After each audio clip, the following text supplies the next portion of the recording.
రాజధాని అమరావతి మునిగిపోయిందంటూ ఓ వర్గం మీడియా విష ప్రచారం చేయటాన్ని ఆ ప్రాంత రైతులు తీవ్రంగా ఖండించారు. అక్కసుతో అవాస్తవాలు ప్రచారం చేసే వారిపై క్రిమినల్ కేసులు నమోదు చేస్తామని హెచ్చరించారు. తప్పుడు ప్రచారం చేసేవారు రాజధానిలో పర్యటిస్తే వాస్తవాలు వారి కళ్లకు కనిపించేలా చూపిస్తామని హితవు పలికారు. ఇక్కడ రాజధానిలో ఒక్క సుక్క నీళ్లు నిలబడుతుంది లేదు, ఎక్కడ మునిగింది లేదు. ఇష్టానుసారంగా కొన్ని ఛానల్ వాళ్ళు ప్రచారం చేస్తున్నారు. అది మట్టికి ధర్మం కాదు. మన ఆంధ్ర రాష్ట్ర పౌరుడిగా రాజధాని నా సొంత రాజధాని, ఇది నా రాజధాని మునిగిందంటే ఏ ఛానల్ అయినా సరే వాళ్ళ మీద క్రిమినల్ కేసులు పెట్టి చర్యలు తీసుకోవడం జరుగుద్ది.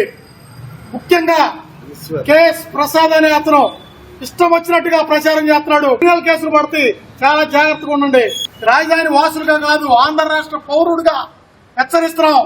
ఏ ఛానల్ అయినా సరే ఇష్టం వచ్చినట్టుగా ప్రచారాలు మునిగిందనే వాళ్ళు ఎవరైనా సరే వచ్చి చూడండి. రాజధానిలో ఎక్కడా మునగలేదు. విజయవాడ కృష్ణానది ఆనుకోని ఉత్తరం వైపున అటువంటి విజయవాడలో బహుళ అంతస్తుల బిల్డింగ్లు ఎన్నో ఉన్నాయి. కానీ ఆ బిల్డింగ్లు ఏమి మునగకుండా, విజయవాడ పట్టణం మునగకుండా రాజధాని ఎట్ట మునుగుద్ది? ఆ తప్పుడు ప్రచారాలు చేస్తే బట్టికి క్రిమినల్ కేసులు పెట్టి గ్యారెంటీ క్రిమినల్ కేసులు పడతాయి. ఒక్కొక్కరికి ఎటువంటి పరిస్థితుల్లో కూడా రాజధాని మునిగిందనే వాళ్ళు ఎవరు ఉంటే ఈ ప్రాంతానికి వచ్చి చూడండి. చూసి నిజంగా ఎక్కడైనా నీరుంటే చెప్పండి. అంతేగాని ఇష్టం వచ్చినట్టుగా మునిగిపోయింది అమరావతి రాజధాని అంటూ ధర్మం కాదు. ఈసారి కనుక అట్లాంటి ప్రచారం వస్తే క్రిమినల్ కేసులు పెడతాం జరుగుద్ది.